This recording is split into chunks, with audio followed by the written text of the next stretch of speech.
संघ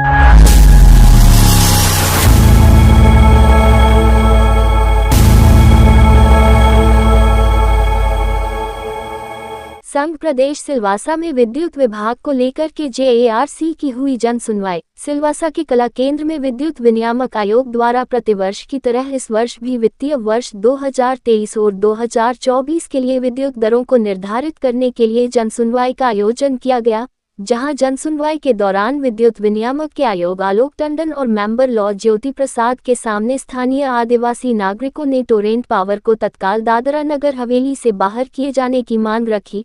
स्थानीय आदिवासी किसानों और विद्युत उपभोक्ताओं ने आयोग के सामने बताया कि कंपनी की लापरवाही लोगों के जीवन पर भारी पड़ रही है। उन्होंने मांग किया कि पूर्व दादरा नगर हवेली विद्युत वितरण निगम को फिर से सरकारी विभाग में तब्दील किया जाए और टोरेंट पावर को सम्मान के साथ वापस कर दिया जाए। उल्लेखनीय है कि दादरा नगर हवेली के लिए विद्युत दरों को निर्धारित करने के लिए जन सुनवाई के लिए केंद्र सरकार द्वारा विद्युत विनियामक आयोग की संरचना की गई है, जिसका हेडक्वार्टर गुड़गांव में है। प्रतिवर्ष की तरह इस वर्ष भी विद्युत विनियामक आयोग के अध्यक्ष आलोक टंडन और सदस्य लॉ ज्योति प्रसाद के 2 सदस्यीय टीम ने जन सुनवाई किया। सबसे पहले विद्युत विनियामक आयोग द्वारा वित्तीय वर्ष 2023-24 के लिए अपना ARR फाइन पेश किया गया, जिसमें बताया गया कि वित्तीय वर्ष 2022 और 23 में कंपनी द्वारा कुल 1349.43 मिलियन यूनिट बिजली परचेज किया गया, जिसकी कुल कॉस्ट 5,346 करोड़ रुपए थी। वहीं टोरेंट पावर को इसी वित्तीय वर्ष में जहां लगभग 10,550 मिलियन यूनिट खरीदने के लिए 5,869.12 करोड़ रुपए का रेवेन्यू खर्च करना पड़ा, लेकिन उसी के एवरेज में 5,570.82 करोड़ रुपए ही रेवेन्यू जनरेट हो सका। उसके कारण इस वित्तीय वर्ष में उसे अनुमानित घाटा लगभग 318 करोड़ रुपए हो सकता है, जिसको को ध्यान में रखकर और अपने निर्धारित घाटे को पूरा करने के लिए टोरेंट पावर विद्युत दरों में 50 पैसे की बढ़ोतरी की मांग करता है। टोरेंट पावर द्वारा प्रस्तावित किए गए विद्युत दरों को बढ़ोतरी पर फेडरेशन ऑफ इंडस्ट्रीज एसोसिएशन की तरफ से कड़ा विरोध किया गया और अनुमानित घाटे को गलत साक्ष्य के आधार पर प्रस्तुति किए जाने का कई साक्ष्य रखे गए। इस संपूर्ण मीटिंग में लोगों ने टोरेंट पावर के खिलाफ जमकर विरोध किया और टोरेंट पावर को प्रदेश से बहाल करने की मांग की। हूँ राजेंद्र पटेल, दादरा नगर हवेलीनो आदिवासी हूँ अथल गामथी आऊँ छूँ। मैं आज जीआरसी मीटिंग में अमरी रजूआत लाइफलाइन कंज्यूमर LIG कंज्यूमर माटे राखी थी। दादरा नगर हवेली अंदर LIG कंज्यूमर एक एवो तबको है एकदम गरीबी जीवन गुजारा पर आवे छे। एमना माटे मैं जे जूना टेरिफो हता एना परिवर्तन माटे जे 10 यूनिटनो एने वापरवा माटेनी जे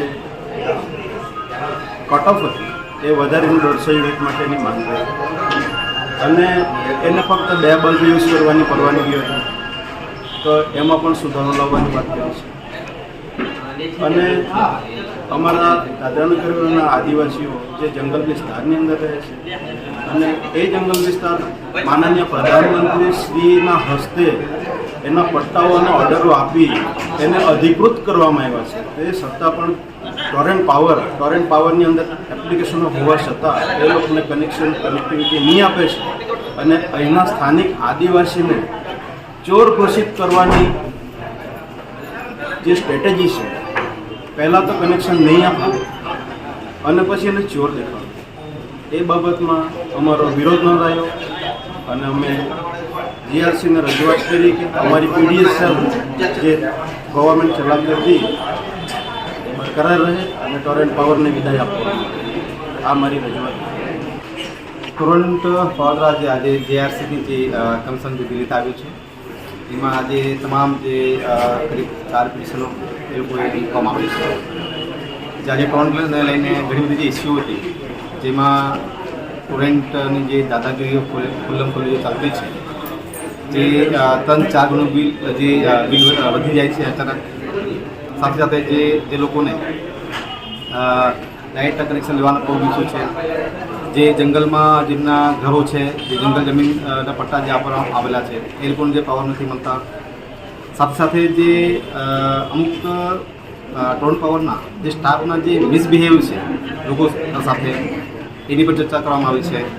અને વધારે જે જનરલ ચર્ચામાં આવે છે કે અહીંથી ટોરેન્ટ પાવરને હટાવવામાં આવે એ જ માંગ કરવામાં આવી છે. એની સાથે હજુ પણ 4 પિટિશન સાથે છે, એમાં એનો અમે ડિટેલ્સ લઈ રહ્યા છીએ. હવેલીથી ટોલ પાવરને હટાવવામાં આવે, ભગાવવામાં આવે, એ તમામ જે વિશેષ પંચાયતથી આજે જે આગેવાનો આવેલા છે એ લોકોએ રજૂઆત કરી છે. કઈ રીતનો વિરોધ દર્શાવ્યો છે આજના? આજે અમે અહીંયા આવીને પબ્લિક એરિયામાં આદિવાસી સમાજ તરફથી ટોરેન્ટ પાવર બંધ કરવાનો અમે વિરોધ દર્શાવ્યો છે.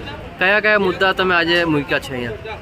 અમે આજે ટોરેન્ટ પાવરના હેરિંગમાં સ્થાનિક આદિવાસીઓના તમામ મુદ્દાઓ મૂક્યા છે, જેવા કે દાદરા નગર હવેલીમાં આ પ્રાઇવેટીકરણ થવા પહેલાં જે રીતે ગવર્મેન્ટ જોબ પાવર ડિસ્ટ્રીબ્યુશનમાં મળતા હતા લોકલ આદિવાસી અને ઓબીસી એસસી સમાજના લોકોને રિઝર્વેશન મુતાબિક જે નોકરીઓ મળતી હતી તે આજે એ લોકોએ ખતમ કરી દીધી છે. તેના માટે વિરોધ કર્યો છે. તેમજ જે પછાત વિસ્તારો છે, ગામો છે આપણા, જેવા કે દૂધણી છે, કાંચા છે, ગુંદરી છે, ખેડપા બેડપા છે, તમામ દાદરા નગર હવેલીના જે આદિવાસી લોકો છે એમને મહિને ફક્ત 5 રૂપિયા ભરીને લાઇટ મળતી હતી, તે બી આજે બંધ કરવામાં આવ્યું છે. તો તે ફરીથી ચાલુ કરવા માટે બી અમે આજે રિક્વેસ્ટ કરી છે અને ટોરેન્ટ પાવર બંધ કરવા અમે વિરોધ કર્યો છે. આગળ કઈ રીતની તમારી લડાઈ ચાલુ રહેશે? જો આ સ્થાનિક લેવલે આ ટોરેન્ટ પાવર અને એના અધિકારી કે પ્રશાસન નહીં સાંભળે તો અમે આદિવાસી સમાજ કહે તે પ્રમાણે અહીંથી હાઈકોર્ટ અને સુપ્રીમ કોર્ટ સુધી પિટિશન ફાઇલ કરીને આ લડાઈ લડવાની તૈયારી રાખેલી છે. અને ભારત આદિવાસી પાર્ટીએ જિમ્મેદારીથી કહી છે કે જ્યાં સુધી આ લડાઈ ચાલુ રહેશે ત્યાં સુધી ભારત આદિવાસી પાર્ટી દાદરા નગર હવેલીના આદિવાસી સમાજને સપોર્ટમાં રહેશે અને મદદ કરશે.